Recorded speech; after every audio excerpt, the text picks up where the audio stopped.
السلام عليكم ورحمة الله وبركاته. أعوذ بالله من الشيطان الرجيم.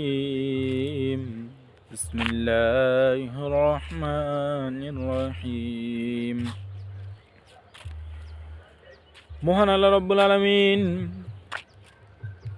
আমাদের থেকে তাদেরকে ডাকতেছে যারা মদ খায়, গাঞ্জা খায়, নেশাদ্রব্য পান করে, এমনকি সারাক্ষণ পাপ কাজের মধ্যে ডুবে থাকে। তাদেরকে বলতেছে আনিবু ইলা রব্বিকুম,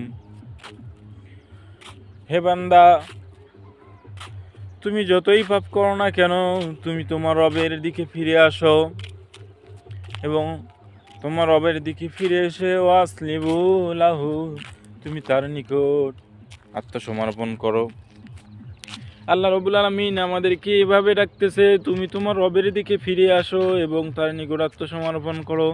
মিন ক্বাবলি আয়াতিয়াকুমুল আযাব, আযাব আসার পূর্বে, সুম্মা লা তুনসারুন, আর যখন আল্লাহ রাব্বুল আলামিন কারো মাঝে আযাব দিয়ে দিবে, তখন সেখান থেকে ফিরে আসা বড় কঠিন হয়ে যাবে। কঠিন বলতে, কারো মাঝে যখন আযাব দিয়ে দিবে সেখান থেকে ফিরে আসা যাবে না। সেজন্য ভাই, আল্লাহর আযাব দেওয়ার আগেই আমরা আল্লাহর দিকে ফিরে যাই।